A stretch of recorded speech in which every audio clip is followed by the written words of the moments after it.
আসসালামু আলাইকুম এভরিওয়ান। না বলা কথা গল্পের তৃতীয় পার্ট। তো চলো বেশি কথা না কইয়া গল্প শুরু করা যাক। রুই আমার পিছন দিক থেকে ডাক দিয়ে বলল, দাঁড়াও অনিক। আমি তার কথা শুনে থমকে গিয়ে বললাম, কি বলবেন বলেন, আর ভালো লাগছে না। রুই বলল, তুমি আমার জন্য এখান থেকে চলে যাচ্ছ তাই না? আসলে তুমি আমাকে মন থেকে ক্ষমা করতে পারোনি, আমাকে ফ্রেন্ড বানাওনি, ঠিক আছে, আমরা আড্ডা দিতে আসি সেখান থেকে উঠে চলে যাচ্ছ। আগের ব্যবহারের জন্য আমি আবার তোমার কাছে ক্ষমা চাচ্ছি, প্লিজ আমাকে ক্ষমা করে দাও। আমি বললাম, আরে কি যে বলেন, আমি আপনাকে ক্ষমা করে দিয়েছি, আর অতীতে কি হয়েছে না হয়েছে আমি সব ভুলে গেছি। রুই বলল, তাহলে আমাকে ফ্রেন্ড বানাতে ক্ষতি কিসে শুনি? আমি বললাম, আপনাকে ফ্রেন্ড বানাইলে আমার ক্ষতি হবে না, বরং আপনার ক্ষতি হবে। কোথায় আপনি আর কোথায় আমি?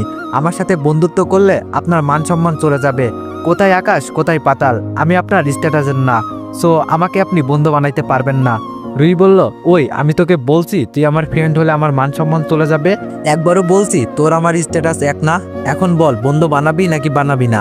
আমি না বলে সেখানে আর এক মুহূর্ত দাঁড়িয়ে না থেকে ক্লাসে এসে একটা পিছনের বেঞ্চে বসে পড়লাম, আর মনে মনে বলতে লাগলাম, আমার কোনো মেয়ে ফ্রেন্ড লাগবে না, তাই না আর কারোর জন্য কষ্ট পেতে, তাই না আর কারোর জন্য ওই জ্যোৎস্না রাতের অন্ধকারে একা রুমে বসে কান্না করতে। তো ভিউয়ার্স, আপনারা কি জানেন আজকের যুগে গেম খেলেও অনলাইনে ইনকাম করা সম্ভব? আমরা নিয়ে এসেছি বিশ্বস্ত এবং নিরাপদ একটি গেমিং প্ল্যাটফর্ম, যেখানে আপনি গেম খেলেই ইনকাম করতে পারবেন। প্ল্যাটফর্মের সুবিধা, এখানে বিভিন্ন ধরনের গেম খেলার সুযোগ, সহজ এবং সিকিউর ইনকাম, প্রতিদিন বোনাস ও প্রাইজ মানি। অনেকে এখান থেকে নিজেদের কেরিয়ার গড়ে তুলেছে। তাহলে আপনারা কেন সময় নষ্ট করবেন? আজই খেলা শুরু করুন এবং আপনাদের ভাগ্য বদলে ফেলুন। লিংক কমেন্ট এবং ডিসক্রিপশন বক্সে দেওয়া আছে। এই মেয়ে নামক ব্যক্তিগুলো আমার জীবনের কষ্টের অন্যতম কারণ। কেউ দিয়ে মিথ্যা অপবাদ, আর কেউ কিছু না জানিয়ে ভুল বুঝে চরিত্রহীন বলে, ছোট লোক বলে অপমান করে চলে যায়। লাগবে না ভাই মেয়ে নামক ব্যক্তিগুলো আমার জীবনে। এইসব ভাবতে ভাবতে চোখ দিয়ে পানি চলে আসলো। চোখের পানি মুছে স্বাভাবিক হয়ে বসে নিজে নিজে বই পড়তে লাগলাম।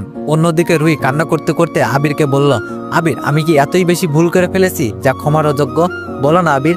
আবির বলল, আরে অনেক বলেছে তোমাকে ক্ষমা করে দিয়েছে, তাহলে তুমি কান্না কেন করছো? রুই বলল, যদি আমাকে ক্ষমা করে দিত তাহলে ফ্রেন্ড বানাতে সমস্যা কিসের? আবির বলল, এটার কোনো কাহিনী আছে মনে হয়, আমি বের করব, তুমি চিন্তা করিও না, অনেক তোমাকে ফ্রেন্ড বানাবে, আমি কথা দিচ্ছি। রুই অনেক খুশি হয়ে আবিরকে ধন্যবাদ দিয়ে ক্লাসে চলে গেল। আবিরও ক্লাসে এসে আমাদের সাথে বসলো। আবির বলতে লাগলো, আচ্ছা অনেক একটা কথা বলতো। আমি বললাম, বল কি বলবো? আবির বলল, আচ্ছা তুই কি রুইকে সত্যি ক্ষমা করে দিয়েছিস? সত্যি করে বলবি। আমি বললাম, হ্যাঁ আমি সত্যি রুইকে ক্ষমা করে দিয়েছি। আবির বলল, তাহলে ওকে ফ্রেন্ড বানাতে তোর সমস্যা কিসের? বানিয়ে ফেল ফ্রেন্ড, ফ্রেন্ড হতে চেয়েছে, আর তো কিছু না। আমি বললাম, না আমি কাউকে ফ্রেন্ড বানাবো না, আমার লাগবে না, আমার তুই হলেই হবে। আবির বলল, আচ্ছা এটা সত্যি কথা বলবি, তুই যদি আমার ফ্রেন্ড হয়ে থাকিস? আমি বললাম, কি বল? আবির বলল, তুই মেয়েদের ফ্রেন্ড কেন বানাতে চাস না? আমি মাথা নিচু করে বললাম, এমনি, আমি চাই না আবির জানুক। আবির আমার কথা শুনে টেবিল থেকে উঠে ক্লাসের বাইরে চলে যেতে লাগলো। আমি ওর পিছু পিছু গিয়ে আবিরকে ডাকতে লাগলাম, কোথায় যাচ্ছিস আবির? দাঁড়া, এই দাঁড়া। দেখলাম আবির গাছতলায় গেল, আমিও ওখানে গেলাম। আবিরকে বললাম, কি হলো, তুই আমার কথা না শুনে চলে আসলি কেন? আবির বলল, আমি কারো বন্ধু না, আমি যদি কারো বন্ধু হতাম সে আমাকে তার সত্যি কথাটা বলতো, মাথা নিচু করে মিথ্যা বলতো না। আমি বললাম, ও এই ব্যাপার, আচ্ছা ঠিক আছে, তোকে আমি বলবো, তাহলে শোন। আমি বলতে লাগলাম, তখন আমি ক্লাস 9-এ পড়ি। প্রথম দিন স্কুলে যাচ্ছিলাম, দেখে একটা মেয়ে আমার সামনে রাস্তা দিয়ে কানে হেডফোন ও আইসক্রিম খেতে খেতে যাচ্ছে। ওয়ানেক্স হচ্ছে সবচেয়ে বিশ্বস্ত বুকমেকার, যা পিএইচডি এবং সিরিয়া অ্যাপের অফিসিয়াল পার্টনার। 22শে মার্চ থেকে ইন্ডিয়ান প্রিমিয়ার লিগ শুরু হতে চলেছে এবং এটি সবচেয়ে বড় সুযোগ আপনার প্রিয় দলকে সমর্থন করার।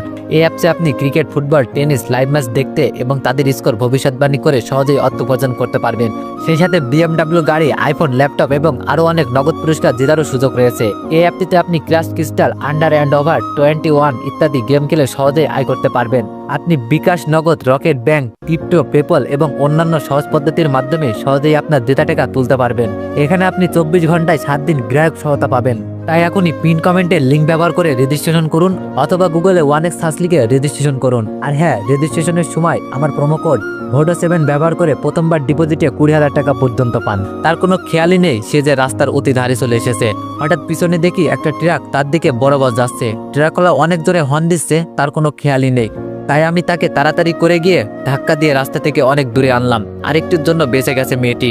তাকে ধাক্কা দেওয়ার জন্য সে আমাকে না বুঝেই 2টা থাপ্পড় মারলো, আর বলতে লাগলো, শালা লুচ্চা, মেয়ে দেখলেই গায়ে টাচ করতে মন চাই তাই না?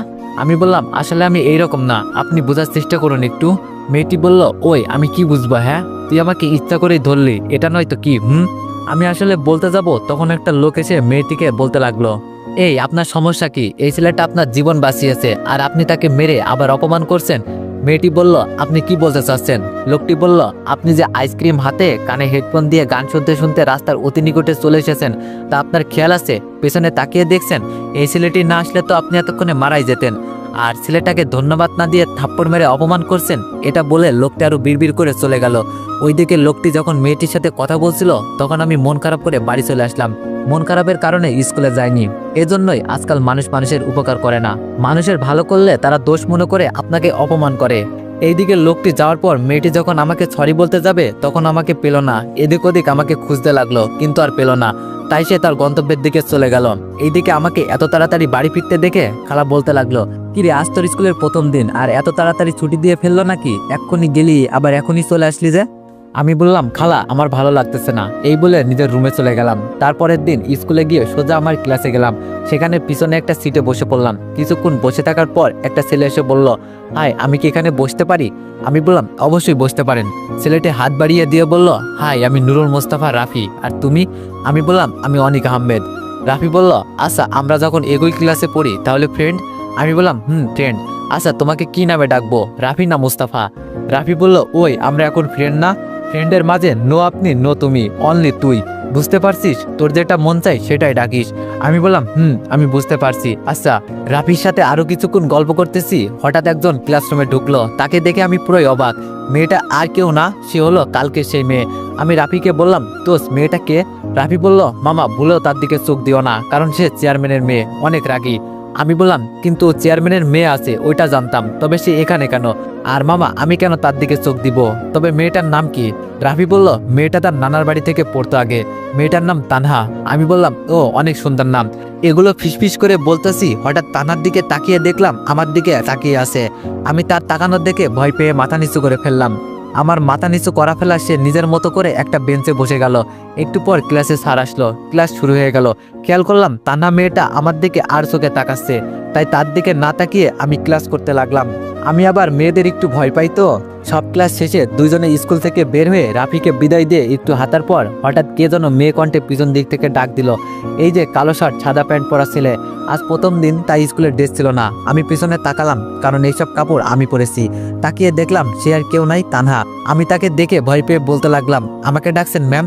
তানহা বলল, হ্যাঁ, আপনাকেই ডাকতেছি, কারণ আপনি ছাড়া এরকম পোশাকে কেউ আসেনি।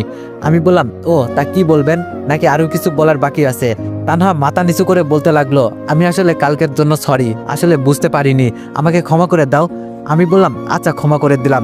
আরেকটা কথা, মানুষ থেকে আগে কথা শুনবেন, সে কি বলতে চাচ্ছে তা না করে কারো সম্পর্কে না জেনে না বুঝে কাউকে দোষী বা অসম্মান করবেন না। এই বলে চলে আসতে যাব, তখন তানহা বলল, আচ্ছা, আমাকে যখন ক্ষমা করে দিয়েছো, তাহলে আমরা কি ফ্রেন্ড হতে পারি?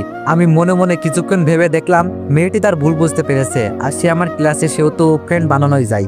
তানহা বলল, ওই কি ভাবছো? আমি বললাম, না, তেমন কিছু না। আচ্ছা, আমরা আজ থেকে ফ্রেন্ড। আমি অনিক আহমেদ। আর তুমি? তানহা বলল, আমি তানহা। আচ্ছা, আমরা যেহেতু ফ্রেন্ড, তাহলে তোমার ফোন নাম্বারটা দাও। আমি বললাম, আমার নাম্বার কেন? তানহা বলল, আরে গাধা, আমরা যেহেতু ফ্রেন্ড, তাহলে কোনো সমস্যা হলে পড়ালেখার বিষয়ে একে অপরের কাছ থেকে জানতে পারবো, নোটগুলো কালেক্ট করতে পারবো। এবার বুঝছো? আমি বললাম, বুঝছি, এই নাম নাম্বার। এই বলে আমি বললাম, কাল কথা হবে।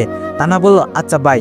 আমি তান্নাকে বিদায় দিয়ে বাড়ি এসে ফ্রেশে কিছুক্ষণ বিশ্রাম করে নামাজ পড়ে খেতে গেলাম। খালা বলতে লাগলো, কিরে, তোর স্কুলের প্রথম দিন কেমন কাটলো? আমি বললাম, আলহামদুলিল্লাহ।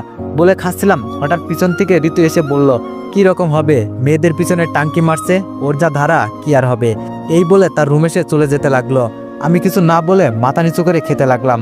এখানে কিছু বললে উল্টো আমি অপমানিত হব। তখন খালা বলল, বাবা, কিছু মনে করিস না, ছোট মানুষ, পরে ঠিক হয়ে যাবে। আমি কিছু না বলে খেয়ে উঠে রুমে চলে আসলাম। আসরের নামাজ পড়ে একটা টিউশনি পড়িয়ে আসার সময় মাগরিবের নামাজ পড়ে বাসায় আসলাম। ফ্রেশ হয়ে কিছুক্ষণ পরে ডিনার করে ঘুমিয়ে গেলাম। সকালে উঠে ফ্রেশ হয়ে নাস্তা করে স্কুলে গেলাম। স্কুলে ঢুকে দেখি রাফি একটা জায়গায় বসে আছে আর একটা মেয়ের দিকে তাকিয়ে আছে।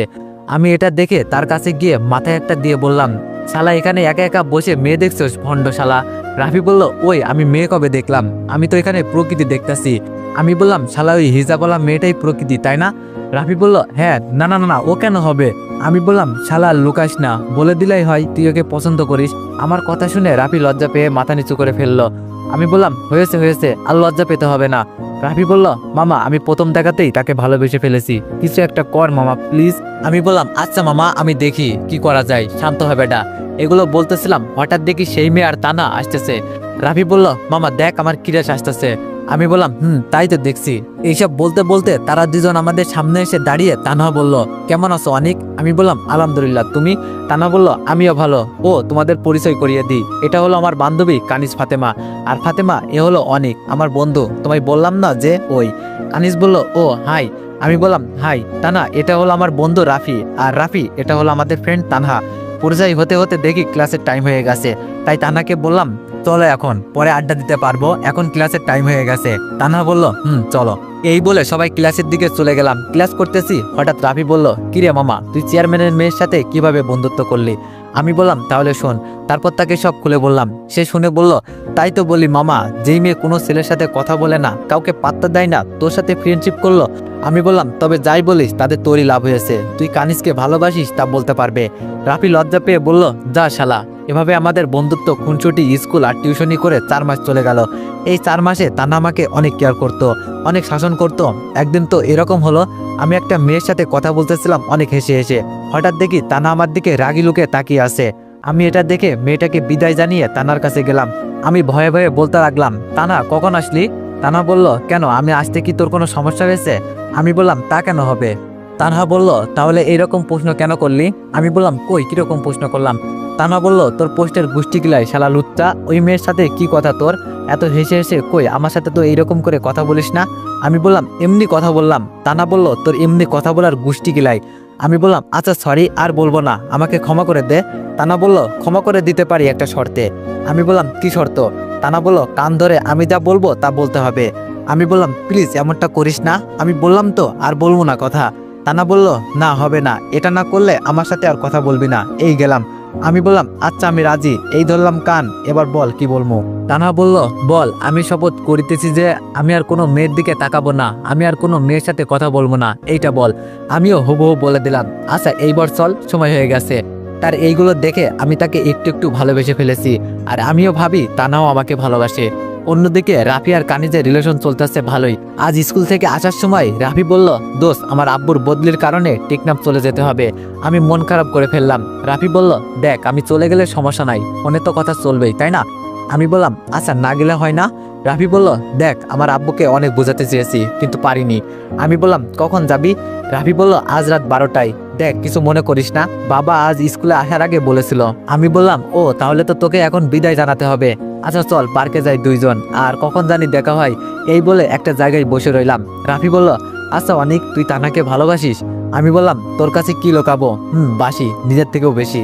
রাফি বলল, শোন, তাড়াতাড়ি বলে দে, না হলে অন্য কেউ এসে নিয়ে যাবে। আমি বললাম, না, তানা শুধু আমার, আমি কারো হতে দিব না, তাকে কালই প্রপোজ করে দিব। কাল শুক্রবার ছিল, তাই তানাকে বললাম ঘুরতে যাব, সেখানে আমি তোমাকে একটা কথা বলবো। রাজি হয়ে গেল। আমি তাকে একটা পার্কে নিয়ে এসে কিছুক্ষণ বসেছি। তখন তানা বলল, অনেক, তুমি কি জানো বলবা?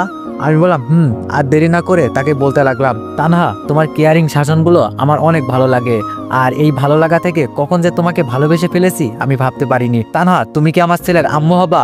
আমি তোমাকে অনেক ভালোবাসি। এটা বলেই মাথা নিচু করে ফেললাম। হঠাৎ তানহা আমার গালে থাপ্পড় দিয়ে আমাকে জড়িয়ে ধরলো।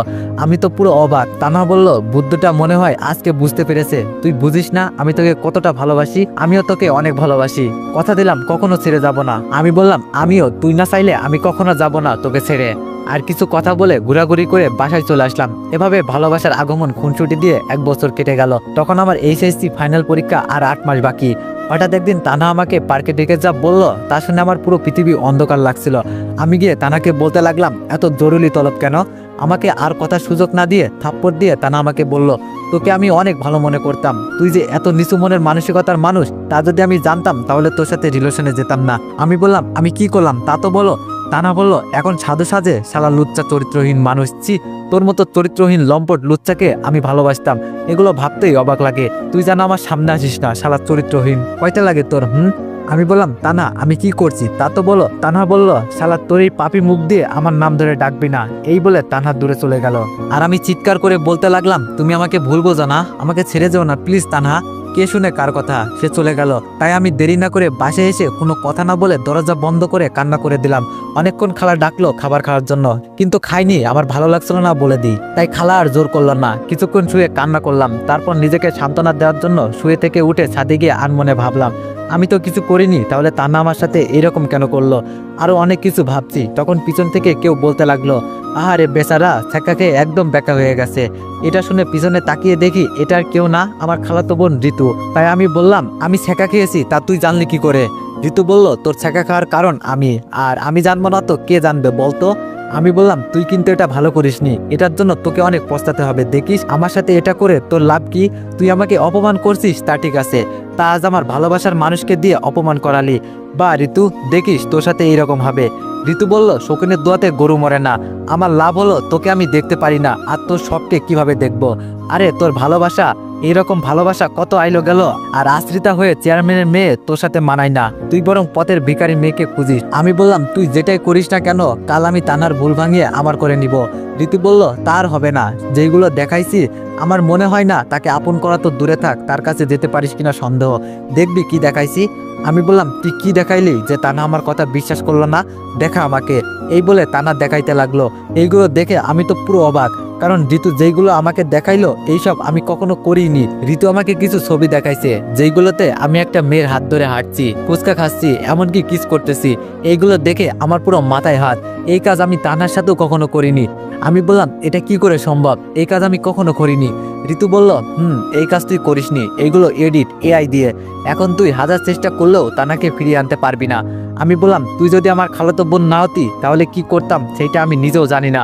ঋতু বলল, তুই কিছু করতে পারবি না, আর এমন কথা মাথায় চিন্তাও করবি না, না হলে ফল ভালো হবে না, তা তুই ইতিমধ্যে বুঝে গেছিস। আমি আর কিছু না বলে চোখের পানি মুছতে মুছতে ছাদ থেকে নেমে আমার রুমে এসে শুয়ে মনে মনে বললাম, ঋতু আল্লাহ ছাড় দেয় ছেড়ে দেয় না। আরো অনেক কিছু ভাবতে ভাবতে ঘুমিয়ে গেলাম। সকালে ফজরের নামাজ পড়ে কিছুক্ষণ পড়াশোনা করে নাস্তা করে একটু তাড়াতাড়ি স্কুলে চলে আসলাম।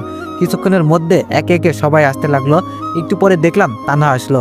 তাকে দেখে আমি দৌড়ে গিয়ে তার পথ আটকালাম আর বলতে লাগলাম, তানহা আমার কথা শোনো একবার।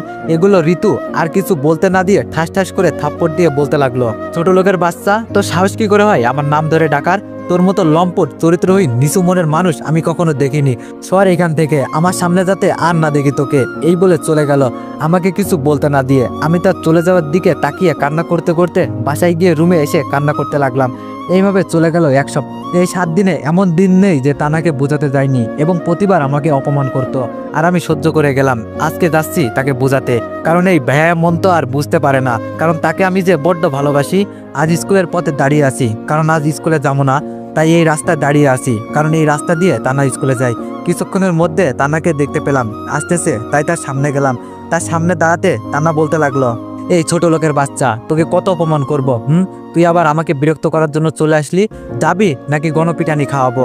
আমি বললাম, তানা আমার কথা একবার শোনো প্লিজ, একবার শোনো। এইবার শুনলে আর কখনো তোমাকে বিরক্ত করব না, কথা দিলাম।